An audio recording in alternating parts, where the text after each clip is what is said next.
नमस्कार मित्रांनो, अर्चना's टीचिंग हबमध्ये तुमचे मनापासून स्वागत आहे.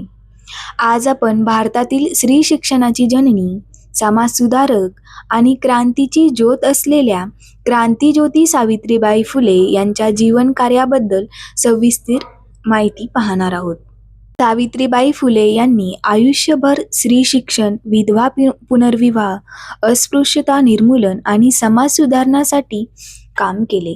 आजच्या या व्हिडिओमध्ये आपण पाहणार आहोत सावित्रीबाई फुले यांचा जन्म आणि बालपण, त्यांचे शिक्षण, भारतातील पहिली मुलींची शाळा, सामाजिक कार्य, साहित्य निर्मिती, सत्यशोधक समाज, दुष्काळ निवारण कार्य आणि शेवटी त्यांचा त्यागमय मृत्यू. म्हणून हा व्हिडिओ शेवटपर्यंत नक्की पहा, कारण MPSC, UPSC, TET, CTET, SET, NET अशा सर्व परीक्षांसाठी हा विषय अत्यंत महत्त्वाचा आहे. चला तर मग सुरुवात करूया. सावित्रीबाई फुले यांचा जन्म आणि बालपण. सावित्रीबाई फुले यांचा जन्म 3 जानेवारी 1831 रोजी झाला. त्यांचे जन्मस्थान होते नायगाव, तालुका खटाव, जिल्हा सातारा म्हणजेच महाराष्ट्र. त्यांच्या वडिलांचे नाव होते खंडोजी नेवसे पाटील. त्या एका शेतकरी कुटुंबात जन्माला आल्या. त्या काळात भारतातील स्त्रियांना शिक्षण देणे पाप समजले जात होते. समाजात अनेक वाईट प्रथा देखील होत्या. त्यामध्ये बालविवाह, विधवांचे अत्यंत दुःखद जीवन, स्त्री शिक्षणावर बंदी, अस्पृश्यता अशा परिस्थितीत सावित्रीबाई फुले यांनी समाज परिवर्तनाची क्रांती घडवून आणली. सावित्रीबाई फुले यांचा विवाह.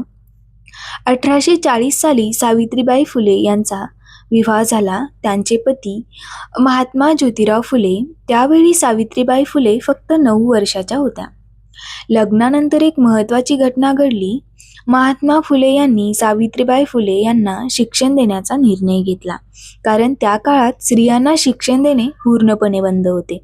म्हणून सावित्रीबाई फुले या भारतातील पहिल्या महिला शिक्षिका बनल्या. भारतातील पहिली मुलींची शाळा. 1848 साली एक ऐतिहासिक घटना घडली.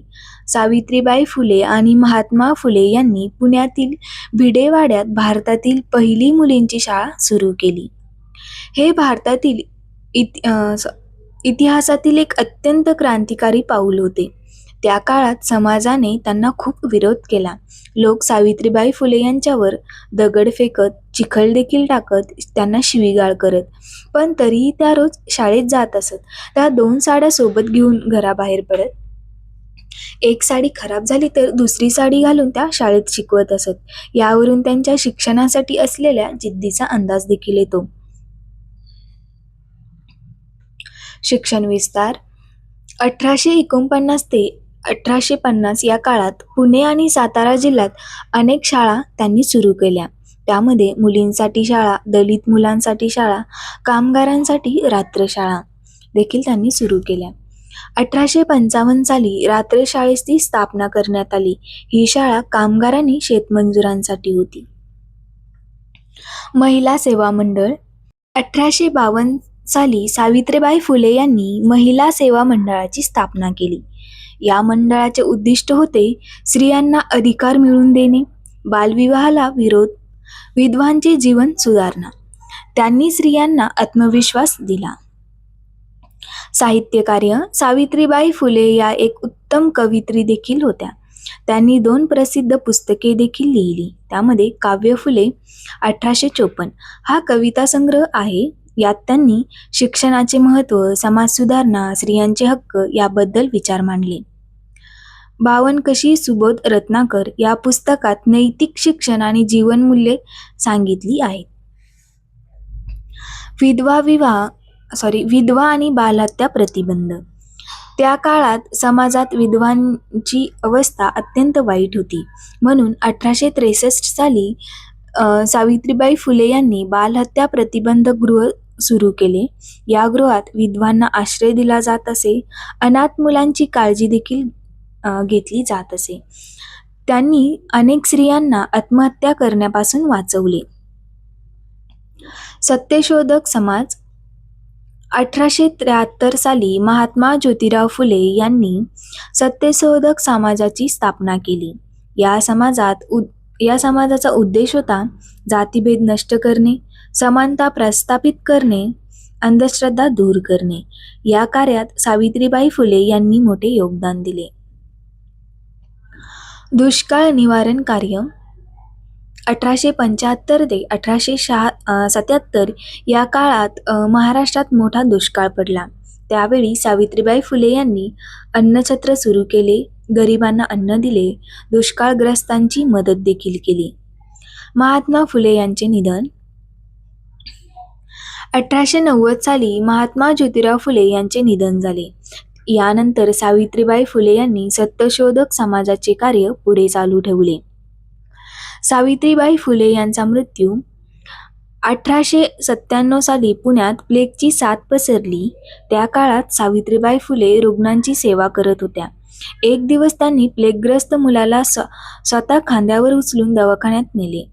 याच वेळी त्यांना प्लेगची लागण झाली आणि 10 मार्च 1897 रोजी पुण्यात त्यांचे निधन झाले. त्यांनी समाजासाठी आपले जीवन अर्पण केले. परीक्षेसाठी लक्षात ठेवण्यासारखे मुद्दे: भारतातील पहिली महिला शिक्षिका, भारतातील पहिली मुलींची शाळा 1848, महिला सेवा मंडळ 1852, बालहत्या प्रतिबंधक गृह 1863, काव्य फुले पुस्तक 1854, पुण्यात प्लेगचे सेवादरम्यान मृत्यू 1897. सावित्रीबाई फुले या केवळ शिक्षिका नव्हत्या, त्या होत्या समाजसुधारक, स्त्री शिक्षणाची क्रांतीची जननी, स्त्रियांच्या अधिकारासाठी लढणाऱ्या योद्धा. आज भारतात स्त्रिया शिक्षण घेत आहेत, डॉक्टर, शिक्षक, अधिकारी बनत आहेत. या सर्वांचे श्रेय मोठ्या प्रमाणात सावित्रीबाई फुले यांनाच जाते. तर मित्रांनो, जर तुम्हाला हा व्हिडिओ उपयुक्त वाटला असेल तर व्हिडिओला लाईक करा, शेअर करा, चॅनलला सबस्क्राईब करा.